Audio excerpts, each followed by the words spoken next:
And one of the first mistakes that I constantly see, I have at this point consulted hundred of hours with business owners. It's mindset. It's Mhm. not a tactical error that you're making in the business. It's literally your mindset. I want you to shift your CE and put on your CEO mindset. And some of you might feel like you don't know what that means. And obviously, there are people like me that are able to help you with that. But it is important to know that what the activities that are filling your day, are they impacting your bottom line? Mm. It is your mindset. Stop overanalyzing. You need to be decisive. Many times it's very hard to make a decision. Should I call? Should I not call? Should I send this email at 3 a.m.? What should I do? Should I pay this bill? Oh my gosh, should I invest in? Listen,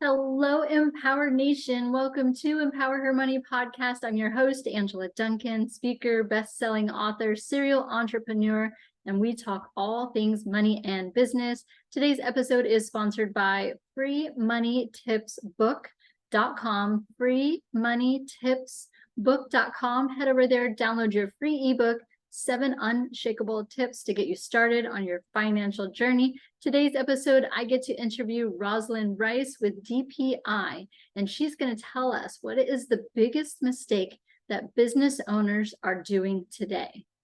Hi, Roslyn. Welcome to Empower Her Money podcast. Tell me something awesome about today.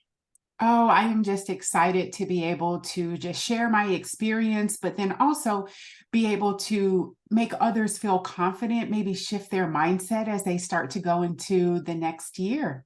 Awesome. Well, I would love for you to start off. Tell a little bit about your journey, your story, and how you got to where you're at today. Yeah. So my name is Roslyn Rice, as you know, and really my journey started in high school. I developed this love for business. I had this incredible business teacher, and she would talk about business. And once I graduated high school, I decided that I really loved the psychology behind why people buy certain items. Like that was me. And so I remember telling my mom, like, I'm going to be a psychologist. And she's like, what are you going to do with that? But one of my favorite classes at the University of Florida was truly consumer psychology. And I fell in love with the way that stores are designed, the smells, the scents, just the experience that they are presenting to their guests when you walk into a store, how intentional it is. And it really made me be intentional as I went further into my career. If I felt like if they were this intentional about you spending money, even when you might not have needed a certain item, I needed to be intentional with how I move my career forward. So I've been 25 years of being in corporate retail. And my last kind of part one of my career was managing a team of 200 all across North America. And then in 2020 got laid off and really wanted to focus on leadership development, because what I found for me as a woman of color is that the world of being a leader was very isolating. And so I wanted to be able to create safe spaces for leaders to be vulnerable, but also to grow. Yeah. And obviously, right in line with the podcast, because we're teaching women about money and about business and being a female entrepreneur. So that's incredible. Great story. A lot of people can, relate to being in corporate world and then kind of transitioning into Yes. owning your own business. So when you decided to go on that journey after being laid off, what was kind of like your thought process? Like, how did you figure out what it was that you wanted to do next? Oh, that's a great question. It was a step of faith. It really I really had to spend time with myself. I had to spend time reflecting on what are my strengths. I think if you're someone who is transitioning from corporate into being an entrepreneur, you are told hey, we think this is what your strengths, what you're doing well, but it's always the landscape and backdrop of what's happening with the company, what's happening with their global goals. But you have to tap into yourself and understand. I did a lot of assessments. I had an executive coach, kind of checked all those boxes, and really started to uncover what were some skills that I would be able to transfer into being a leader. I loved being a leader. My mom and father definitely groomed me to be a leader very early on, whether it was in my church, whether it was in different organizations that I was a part of. So I knew leadership was something that I absolutely loved. And once I start dissecting, okay, what are the strengths that I have? I quickly realized, there are many areas where I have opportunity to grow, and I'm gonna need to kind of come alongside with someone. And actually, that is when I start having conversations with my twin sister, and her and I are in business together. But it starts with sitting, reflecting, and taking the time to understand what your skills are.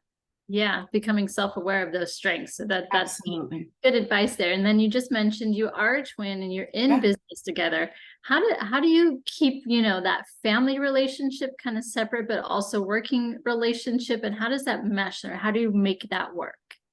Yeah, that's a really great question. And I would say I would be hesitant in having people work with their family for many reasons that I'm not going to get into on this podcast. One thing that I can see about my sister, her and I there's something about being an identical twin and really almost sharing the same DNA. There's such a synergy between us, which isn't what most family members are able to have. But I was transitioning from corporate. My sister was already an entrepreneur. I knew we needed to mesh those two together. And so, really, that was the reason why. But if I'm honest, as a business consultant that I am, I would say really pause and think, do you want to be in business with your family? It could be your husband, it could be sister, brother, like you got to really think about that. And I would say, talk to a professional before you go down that path. Yeah, I definitely understand that. I was married for a long time and we did Yeah. really well after we figured out what our strengths were and that we truly trusted each other. Mhm. But yeah, working with a family member, that's why I was asking how do you make that work? But unique situation and it's working well for you. So, Yeah. as long as the family relationship is still protected first, I Yeah. think then the business relationship, then you can be more successful with that type of dynamic. Uh, Yes, and it is, and I would say, we have contractual agreements, like we're everything is on the up and up. We have a lot of conversations every single week. We're meeting, we align our goals. We don't always see eye to eye, but we do compromise and come together. There's just something that happened today in the business where we're compromising. That's a part of it. Anytime you have ideas bumping up against each other, there's going to be tension. There's healthy tension. The fact is, you take that and rise to a higher level, and that's what we're able to do together. Yeah. Yeah, Mhm. you're also a best-selling author. I think a lot of people, we all have stories and some of us wish to be able to tell that story. So can you walk through the process of where your mindset was, how you came up with the idea of the book, and then where you went to take it to bestseller from there? Yeah, so my book is called The Power of One: Finding Hope in the Midst of Struggle. It was written in 2020 when the world was incredibly dark, but not only dark, it was definitely silent. And I remember people were just able to have time to kind of rediscover, have these reawakenings, understand what was happening in their own lives. They were able to declutter parts of their lives. They took up a lot of new hobbies, including baking bread, right? Like banana bread was one of the most Googled recipes during the pandemic. And so I've always been a writer. It was 10 years ago that I had kind of set out on a journey to write a book, but it got buried because I was in corporate and didn't really understand how to kind of prioritize my time. And so here comes 2020 with time was a gift that we were given. And so I just started writing. And I would say for someone who has a message in their heart, or they feel they have this story of resilience that they want to get out into the world, start writing your broken pieces. I literally would just write sentences, or I would have the note feature on my phone, and I would just, whether it was a voice memo or just kind of take a fragmented sentence. I believe that those broken pieces can be weaved together into a beautiful masterpiece. So I know there's some publishers out there that will say, hey, you got to set aside the time. And many of us aren't afforded that opportunity. Take those broken pieces as something comes to you and you are inspired, you're motivated, write it down. And I'm telling you, my book came together from fragmented pieces. So start, be okay having little pieces to put together, and Yes. then know that, if we all have a story, that it could possibly impact somebody else to put it together, and just do it. Absolutely. Just start somewhere. Yes. Mhm. Now, having you on the podcast, you're an amazing communication. Like, your communication is incredible. So I imagine you also do some speaking events as well. Yes, I Yeah. do. So Yeah. talk about that. What do you look for, or, what kind of messages do you like to teach when you're in the speaking environment? Yeah. For me specifically, when I am speaking, I definitely want to make sure that one, as a speaker, I create a safe space, right? I want to immediately find something of relevancy for whoever is in the audience. So I could be talking to a group of women, but I'm going to be talking about the many dynamics of their life, whether they are first starting out as a new mom, whether they are in retirement, whether they're in the caregiving season of an elderly parent. So when I am sitting and writing and thinking about what I want to say on stage, create that safe space, immediately frame not who I am. Like, I'm not big into bios, simply because it's not about me when I'm on stage. It's about my audience and reaching them. And so I will come out with a powerful way to pull them in, normally through humor. I love to make people laugh, even through difficult times, but I want to encourage, I want to inspire. I want to be known as someone who was able to take a stage and inspire someone to take one step. Right? My book is The Power of One. Sometimes we look at a big goal that we need to achieve. You're going to get there one step at a time. Don't despise your small beginnings. And so if I can inspire someone from that space, that stage, by what I am saying, or even sometimes even Zoom, right? Because we speak on Zoom, man, check, I've done my job. Yeah. So some key points there. It's not about you, it's about your audience. So when you're crafting your speech and your topic, think about the audience and what you can do for them. You're inspiring them. So you want to take away, from the audience, you want them to feel inspired by whatever it is that you're talking about. So I really like that. And how do you find, like, speaking opportunities, or is it people just reaching out to you, or do you actively seek out opportunities to share your message? That's good. No, I actively seek out opportunities. I actually spent 2 years finding a speakers bureau that I wanted to be a part of. Was very intentional with that, and actually signed with AAE, All American Entertainment, this year. So I think it's important, when you are considering being a public speaker, let people know what you're doing and say it more than one time. Uh, Whether you are a business owner, you're talking from a stage, you're writing a book, you got to constantly be driving that message of what it is that you're doing. You probably still have family that ask you, Angela, what are you doing? Like they still don't know. So you want to make sure that your message is clear, and that you're actually putting out there, hey, I'm a speaker, booking speaking engagements for keynotes and retreats and workshops. Let people know what you're doing. Yeah, don't be a secret agent, no matter what kind of No. business you are. Yeah. I've really been working on that the last month, because I felt like my social media, I do a lot of things, but the podcast is my baby. It's what I focus on. So now it's like my heading, my pinned videos, most of my videos now are about the podcast. So hopefully when people find me, they know that I have a podcast and that's what I do. Yes. So what's next for you? What do you envision, not just maybe in 2024, but going forward? What do you see in your future? Yeah, that's a great question. Really, I have spent the last 3 years really focusing on consulting with small business owners. I had understood corporate because I had been there for 25 years. Entrepreneurship was something that was new for me. I needed to immerse myself in it. This year, I had the opportunity to do that as one of the lead consultants with Florida International University in their College of Business, the Small Business Development Center, who is, one of my clients. And so I've been immersed in consulting small business owners. But now I am going to, our firm is going to go into corporations and really get back to leadership development. People are leaving companies because of people, not because of the name that is on the building. And so we want to be able to go and impact with trainings, one-to-one executive coachings, forums, all the different activities to make sure that leaders are supported so that they can really contribute in a valuable way for the companies that they're working for.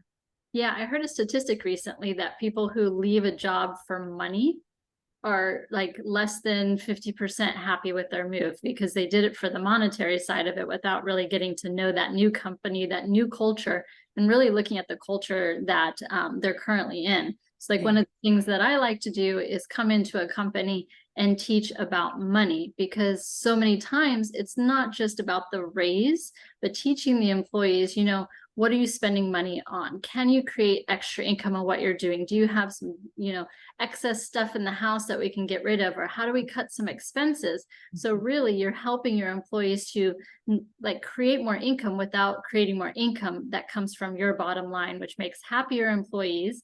And then they know now that you've invested in them and their future without just giving them a raise. So it's more like a hand up instead of a hand out, right? So I love that with the corporate side of thing, and just, taking care of your employees is so important, right? Absolutely. I mean, they are the oxygen of your company.